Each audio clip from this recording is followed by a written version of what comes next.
Juvénal. Retournant à l'école, ô mon vieux Juvénal, homme d'ivoire et d'or, descend du tribunal, où depuis 2000 ans tes vers superbes tonnent. Il paraît, vois-tu bien, ces choses nous étonnent, mais c'est la vérité selon monsieur Rience, que lorsqu'un peu de temps sur le sang passé, pour un an ou deux, c'est une découverte. Quoi qu'en disent les morts avec leur bouche verte, le meurtre n'est plus meurtre et le vol n'est plus vol. Monsieur Veillot, qui tient d'Ignace et d'Oriol, nous l'affirme, quand l'heure a tourné sur l'horloge, de notre entendement, ceci fait peu l'éloge, pourvu qu'à Notre-Dame on brûle le lançon, et que la bonne vienne aux journaux bien pensants. Il paraît que, sortant de son lit de suaire, joué, en Panthéon changeant son ossuaire, dans l'opération par monsieur Fould aidé, par les juges lavés, par les filles fardées, au miracle, entouré de croyants et d'apôtres, en dépit des rêveurs, en dépit de nous autres, noirs poètes bourrus qui n'y comprenons rien, le mal prend tout à coup la figure du bien.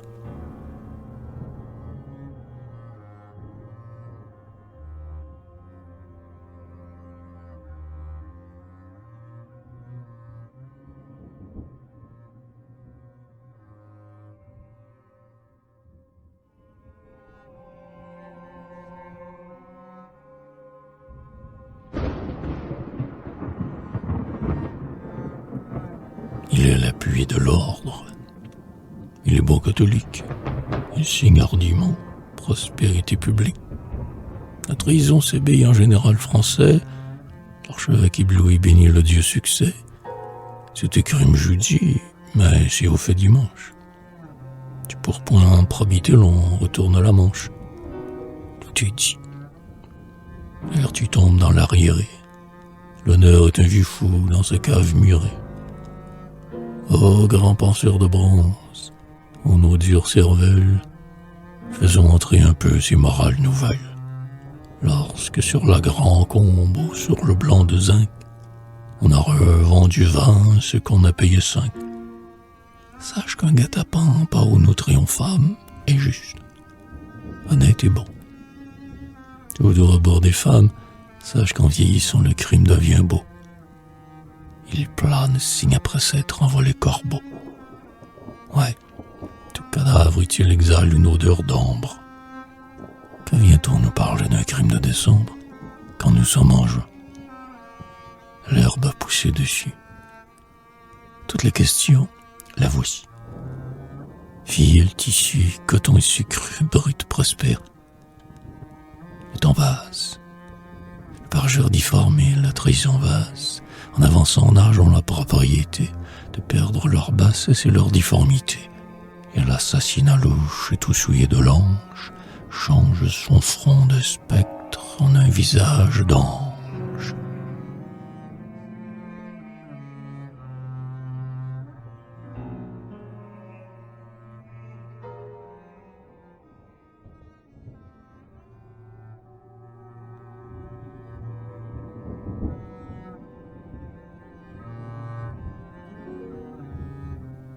Et comme en même temps, dans ce travail normal, la vertu devient faute et le bien devient mal, apprends que, quand Saturne a soufflé sur leur rôle, Néron était sauveur et Spartacus un drôle.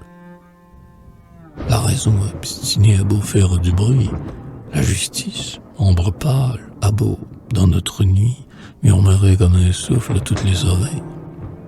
On laisse dans leur coin bougonner ces deux vieilles. Narcisse gazotier lapide ce voilà. Accoutumons nos yeux à ces lumières-là, qui font qu'on aperçoit tout sous un nouvel angle, et qu'on voit Malherbe en regardant de l'angle. Sachons dire, le bœuf est grand, Piercy est beau, mais laissons la pudeur au fond du lavabo.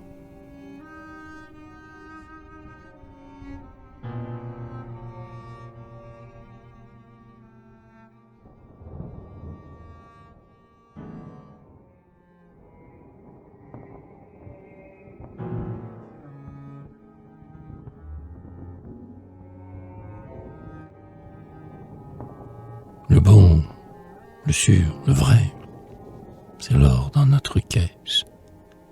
L'homme est extravagant qui, lorsque tout s'affaisse, proteste seul debout dans une nation, porte à bras tendu son indignation. Que diable, il faut pourtant vivre de l'heure du rue, et ne pas s'entêter aux choses disparues. Quoi? Tout meurt ici-bas, l'aigle comme le ver, le charançon périt sous la neige l'hiver. Quoi? Le pont neuf est fléchi lorsque les eaux sont grosses? Quoi? Mon coude est troué? Quoi? Je perce mes choses? Quoi? Mon feutre était neuf et s'est usé depuis? Mais la vérité, maître, aurait, dans son vieux puits, cette prétention rare d'être éternel. De ne pas se mouiller quand il pleut, d'être belle à jamais, d'être reine en n'ayant pas le sou, et de ne pas mourir quand on lui tord le cou. Allons donc, citoyen, c'est au fait qu'il faut croire.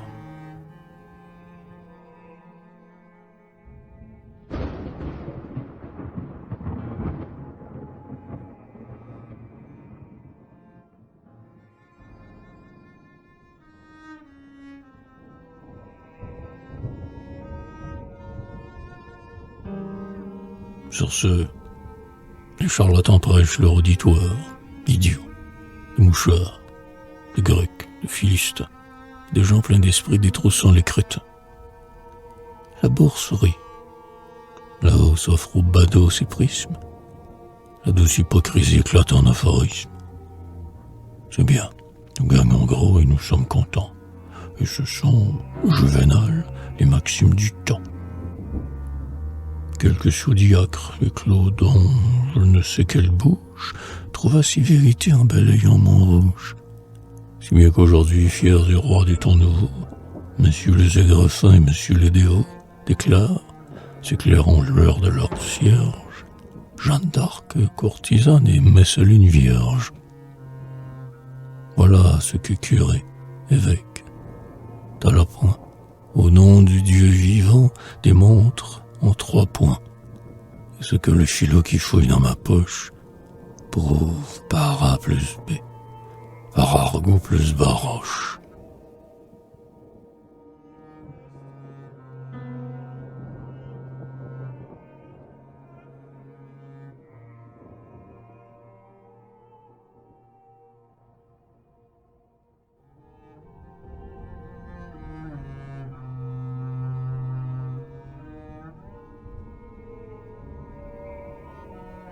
Maître, voilà-t-il pas de quoi nous indigner? À quoi bon s'exclamer? À quoi bon trépigner? Nous avons l'habitude, en songeurs que nous sommes, de contempler les nains bien moins que les grands hommes. Même toi, satirique, et moi, tribun amer, nous regardons en haut, le bourgeois dit en l'air. C'est notre infirmité. Nous fuyons la rencontre des sots et des méchants. Quand le dôme bidot montre son crâne et que le fou d'avance son menton, j'aime mieux Jacques Coeur, je préfère Caton. La gloire des héros, des sages que Dieu crée, et notre vision éternelle et sacrée. Ébloui, l'œil noyé des clartés de l'azur, nous passons notre vie à voir dans les terres pures, resplendir les géants, penseurs, capitaines. Nous regardons au bruit des fanfares lointaines, au-dessus de ce monde où l'ombre règne encore, mêlant dans les rayons leurs vagues poitrails d'or, une foule de chars volés dans les nuées. Aussi les seins des gueux et des prostituées, quand ils se heurtent à nous, blessent nos yeux pensifs. Soit, mais réfléchissons, soyons moins exclusifs. Je hais les cœurs abjects, et toi, tu t'en défies. Mais laissons-les en paix dans leur philosophie.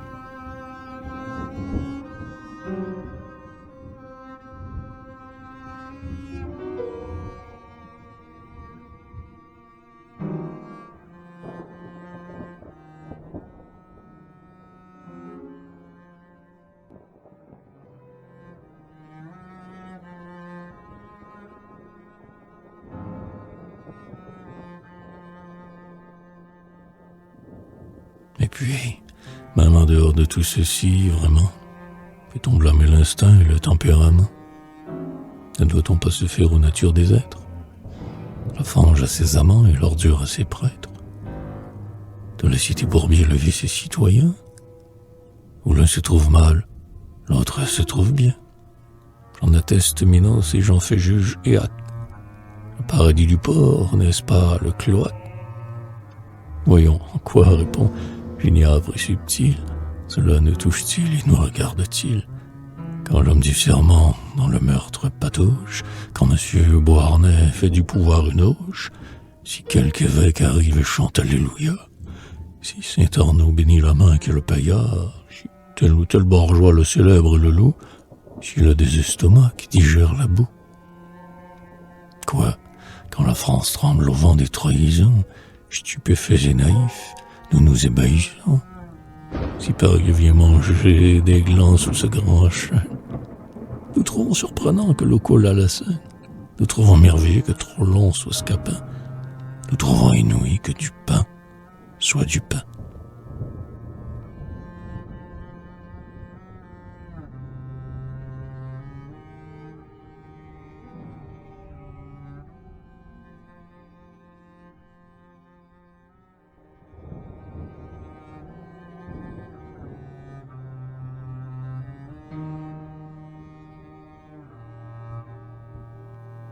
Un vieux penchant humain mène à la turpitude.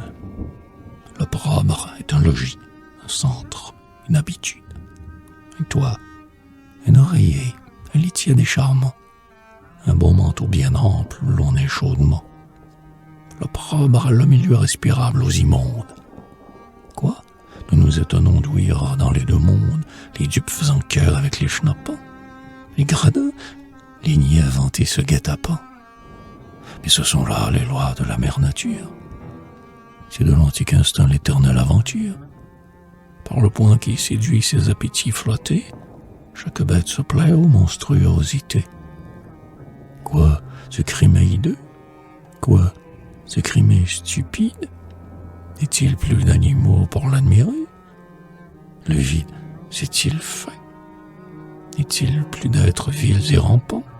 N'est-il plus de chacals? N'est-il plus de serpents? Quoi, les baudets ont-ils pris tout à coup des ailes et se sont-ils enfuis aux voûtes éternelles? De la création là n'a-t-il disparu? Quand Cyrus, Hannibal, César montaient à crue cet effrayant cheval qu'on appelle la gloire, quand, ailés, effarés de joie et de victoire, ils passaient flamboyants au fond des yeux vermeils, les aigles leur criaient « Vous êtes nos pareils ». Les aigles leur criaient « Vous portez le tonnerre ». Aujourd'hui, les hiboux acclament la sonnette. Eh bien, je trouve bon que cela soit ici. J'applaudis les hiboux et je leur dis « Merci ». À ce petit se mêle à ce concert sinistre. Tant mieux. Dans sa gazette, au Juvénal, tel Cuistre déclare, avec monsieur d'Arras et de Beauvais, Mandrin très bon, est-il honnête homme mauvais? Foule aux pieds les héros et vante les infâmes. C'est tout simple. Mais vraiment, nous serions bonnes âmes de nous émerveiller lorsque nous entendons les veilleux au laurier préférer les chardons.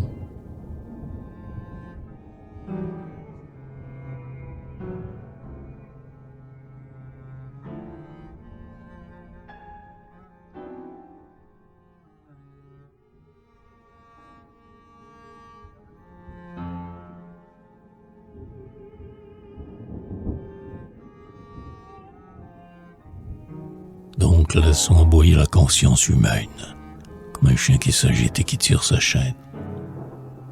Guerre au juste proscrit, gloire aux coquins fêtés, et faisons bonne mine à ces réalités. Acceptons cet empire unique qui est véritable. Saluons sans brancher et traitons connétable, Maingrat grand aumônier, Bosco grand électeur, et ne nous fâchons pas s'il advient qu'un rhéteur, un homme du Sénat, un homme du conclave, un eunuque, un cagot, un sophiste, un esclave, esprit sauteur prenant la phrase pour tremplin, après avoir chanté ses arts de grandeur plein, et ses perfections et ses mansuétudes, et seul te les bannis jetés aux solitudes, ces brigands qu'a vaincu Tibère Amphitryon. Vois-tu, c'est un talent de plus dans l'histrion. C'est de l'art de flotter le plus exquis peut-être. On chatouille moins bien Henri VIII, le bon maître, en loin Henri VIII quand il chie en Maurice. Les dictateurs d'esprit, bourrés d'éloges crus, sont friands, dans leur gloire et dans leurs arrogances, de ces raffinements et de ces élégances. Poète, c'est ainsi que les despotes sont. Le pouvoir, les honneurs sont plus doux quand ils ont sur l'échafaud du juste une fenêtre ouverte. Les exilés, pleurant près de la mer déserte, les sages torturés, les martyrs expirants, sont l'assaisonnement du bonheur des tyrans. Juvénal, mon vieux lion classique. Notre vin de champagne est ton vin de massique. Les festins, les palais, le luxe effréné, l'adhésion du prêtre et l'amour de Phryné, les triomphes, l'orgueil, les respects, les caresses, toutes les voluptés, toutes les ivresses, dont s'abreuvaient ces gens, dont se gorgeait Ruffin, sont meilleurs à boire, ont un goût bien plus fin, si l'on n'est pas un sot à cervelle exigu. Dans la coupe où Socrate hier a bu les ciguës,